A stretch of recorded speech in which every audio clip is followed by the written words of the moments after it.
Sa mustang muli, kaibigan. Nagtataka ka ba kung bakit hindi na ipinakita ang form na to ni Vincent?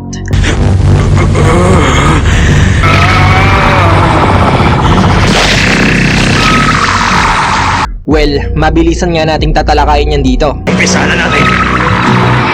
Bago ang lahat, ano nga ba tong form o anyong to ni Vincent o Hiei? Bale ang tawag nga rito ay Jaganshi. At naging posible nga to dahil sa ipinalagay niyang ikatlong mata na tinatawag namang Jagan Eye.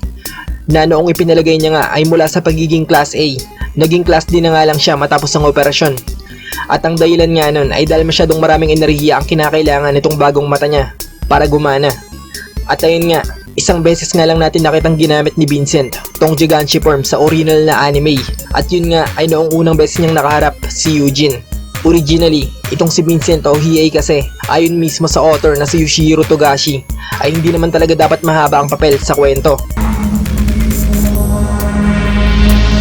Parang katulad lang sana siya nila Benjo at Lazarus na matapos ang papel bilang pangunahing kalaban sa isang arc ay hindi na nga muling ipapakita. Tapos ka na!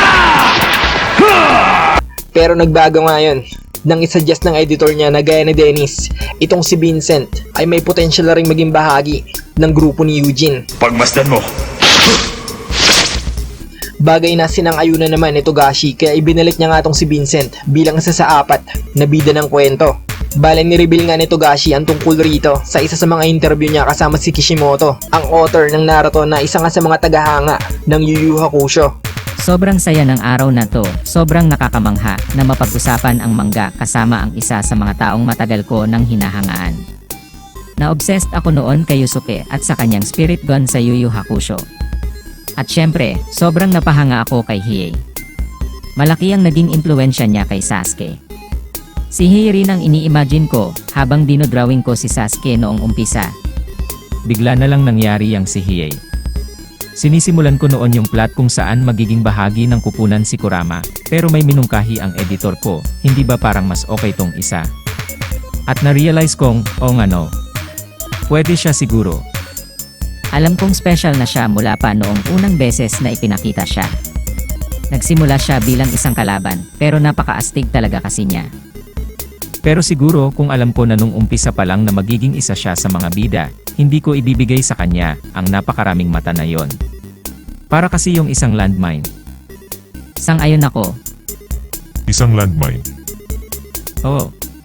Isang bagay na papatay sa'yo sa kalagitnaan ng isang lingguhang series.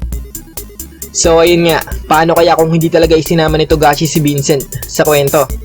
Paniguradong ibang-iba ang Ghost Fighter o Yu Yu Hakusho pag nagkataon. Anong klase kanila lang? Pero dito nga rin natin makikita kung gaano talaga katalino si Togashi. Kasi kung hindi talaga kasama si Vincent sa original na plano, marahil ibang-iba nga rin ang kwento ni Micaela. Isa para sa akin, at ang isa naman ay para sa kapatid kong lalaki. Pero bago pa nga tayo tuluyang maligaw, mabalik nga tayo sa original na tanong. Bakit nga ba hindi na ulit ginamit ni Vincent ang Jaganshi form? Well, gaya ng nabanggit, si Vincent ay hindi naman talaga nakaplanong maging bida. Kumbaga yung form na yun ay yung pinaka-itsura niya bilang isang masamang kalaban. Kala mo siguro matatalo mo ko ano? At para ipakita na hindi na nga siya kasing sama ng dati, hindi na nga ulit binalik ni Togashi ang anyong yun ni Vincent. Ang galing mo palang umarte, mukhang hindi ka pa rin nagbabago ah. Hindi nga naman bagay sa isang bida yung may ganung itsura, di ba? Tinulungan ko lang kayo dahil mas madali para sa akin kung marami tayo. Kaya ang ginawa nga ni Togashi ay nag-isip nga siya ng kapangyarihang ibibigay kay Vincent. Isang malakas na kapangyarihan kung saan hindi na nga niya kakailanganin pang muli na magpalit ng anyo. Sa ngayon, hindi ko talaga makontrol ang kapangyarihan ito. At yun nga ay ang Black Dragon Spirit. Black Dragon Spirit Technique! Kaya ayun, ganun lang kasimple. Hindi na nga natin nakita ulit ang form na yun sa anime dahil hindi raw yun bagay sa isang bida. Bukod pa sa matagal nang i-drawing ang lahat ng mga mata na yun para sa isang linggo ang inilalabas na manga. Pero kung isipin, parang astig naman, di ba? Bagamat hindi na nga ginamit ulit ni Vincent ang anyong yun sa anime at sa manga, lumabas naman ulit yun sa pelikulang Poltergeist Report. At ayon dun, mas napapalakas nga raw nitong Jaganshi form ang Black Dragon Spirit. Ang kaso dahil hindi naman si Togashi ang sumulat sa kwento ng pelikulang yun, hindi ito may tuturing na kanon o bahagi ng original na kwento. Kaya ayun, yan nga ang kasagutan kung bakit hindi na ipinakita pang muli tong berdeng anyo ni Vincent.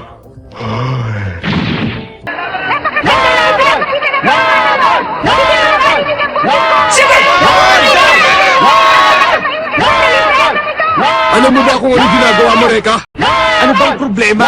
Kaming dalawa naman ang maglalaban, hindi kayo. Anong plano niya? Hindi naman siya siguro seryoso sa paglaban kay Eugene. Sige na, umakyat ka na rito. Pilyo to ah. Magpapasya akong tapusin ka o hindi. Matapos marinig ang sasabihin mo ngayon. May tungkulin ako bilang ninja sa aking prinsesa. Kahit papaano may sinasabi rin palang matinuyan si Reka. Isang suntok lang. Yun lang ang kailangan ko. Sana'y ako mabuti bilang paghahanda sa ating paghaharap. Tapos yun pala iinsultuhin mo lang ako. Mukhang matinding pagsubok ang dinaanan niya. Mag-uumpisa na ang bahagi ng palarong ito! Simulan na! Tingnan natin! Umpisa na to! Ang daldal mo naman! Ako ang pinakamagaling na ninja! Flame Dragons! Hindi! Mga paputok lang yan ni Reka! Huli ka ngayon! Nasaan ka? Flame Dragon! Mura! O ano, bilib ka na ba ngayon sa kaya kong gawin? Walang kwenta ang paraan mo. Anong klaseng pakikipaglaban yan kung nagtatago ka lang sa usok mo? Sandali. Malinaw ang paningin ko. Wala akong pakialam. Hindi ako basta-basta patatalo sa isang pipitsuging katulad mo lang. Reka! Umayag na nga kami sa labang ito eh! Pero pag pinatalo mo, hindi ka namin mapapatawad! Tadarintane! Fireball!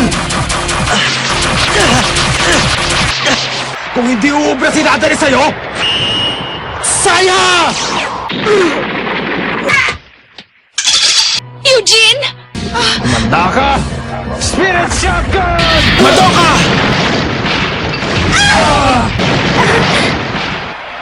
Kahit ikamatay ko pa, hindi pa rin ako matatalo sa'yo! Halika at gamitin mo ang sinasabi mong lakas at sugurin mo ako.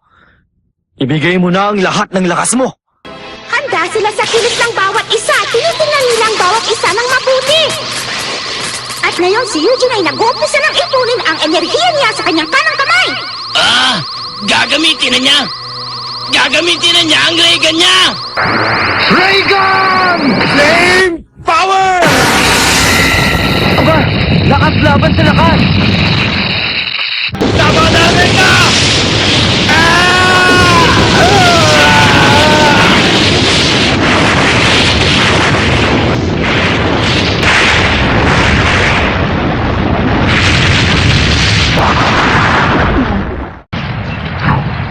Yan ang aking kapangyarihan, Reagan. Nanalo na ba si Eugene?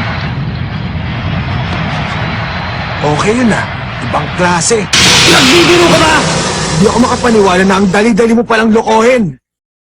Wala man lang siya natamong sugat? Hindi siya naapektuhan. Wala siyang paso o galo sa katawan niya. Yan ang aking Illusion Flame Dragon. Si Rui ang Katanashi. Nililin lang nito ang kalaban upang hindi niya matuntun kung nasa ng totoong gumagawa nito. Setsuna! Tinawag na ni Reka si Setsuna. Pikit na sabi. Eh kung ayoko. Hindi ko sasayangin ang lakas ko sa'yo nang hindi ako nakakasinta! Ang bilis niya! Nawala siya!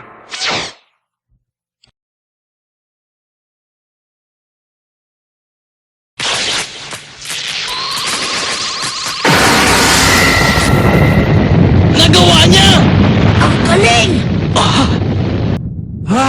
Ano nangyari? Nakatulong dragon si Setsuna. Natalo!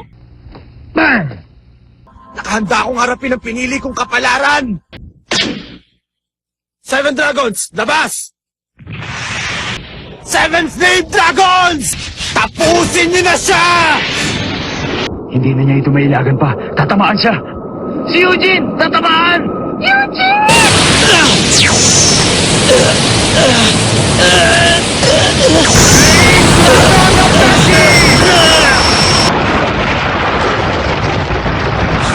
Hindi ko dapat ibinigay kay Eugene ang laban na ito. Hindi dapat.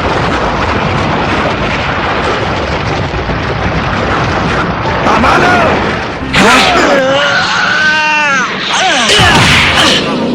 Imposible!